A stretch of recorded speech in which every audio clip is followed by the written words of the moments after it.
Le Congo, scandale géologique, avec un sous-sol qu'on dit potentiellement le plus riche de toute la planète. Le Congo a un barrage d'Inga qui pourrait desservir en électricité toute l'Afrique et une partie de l'Asie. Sa forêt est la deuxième en importance dans le monde et pourtant le Congo est un des pays les plus pauvres de la planète. Comment en est-on arrivé là, d'un pays potentiellement plus riche au monde au pays un des plus pauvres au monde? Moi, c'est Eli Moulaja, coach en entrepreneuriat. Aujourd'hui, on a décidé de nous lancer un défi qui se veut noble, mais combien ambitieux. Qu'est-ce qu'on veut faire? C'est qu'on veut encourager la jeunesse à se lancer en entrepreneuriat, seule façon de pouvoir transformer le Congo du potentiellement le pays le plus riche en un réel pays prospère et riche. Un pays de 100 millions d'habitants qui, selon le magazine Forbes, n'a aucun milliardaire. Pourtant, il y a des pays qui ont une population moindre que la nôtre, qui ont des richesses moindres que nos richesses et qui disposent de plusieurs milliardaires. Parallèlement à ça,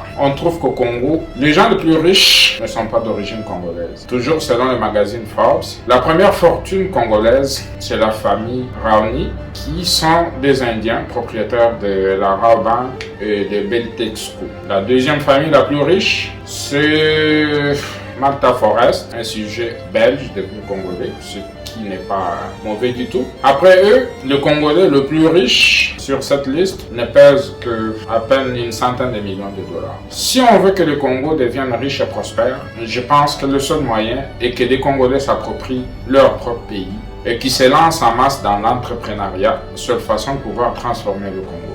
Aujourd'hui, on encourage la jeunesse à ne pas attendre ou à se plaindre que l'État créer des emplois. On veut une jeunesse dynamique qui se lance dans l'entrepreneuriat. À travers nos vidéos qu'on va commencer chaque semaine à diffuser, on va vous montrer comment et on va accompagner un certain nombre de jeunes qui voudraient nous contacter pour pouvoir comprendre comment ça se passe pour pouvoir se lancer. En réalité, ça ne prend pas des centaines de milliers ou des milliers de dollars où on peut partir de rien et créer une entreprise prospère. Il faut qu'on quitte le paradigme de chercheurs d'emploi et rentrer dans un nouveau paradigme de créateurs d'emplois. Et longtemps, depuis l'époque coloniale, les Congolais ont été formés à aller chercher du travail après leurs études, à imiter leurs parents. Si tu avais un parent qui travaillait par exemple pour la Gécamine ou l'Amiba ou des compagnies comme ça, on rêvait de refaire la même chose, d'avoir des diplômes et de revenir travailler dans une entreprise en tant que cadre.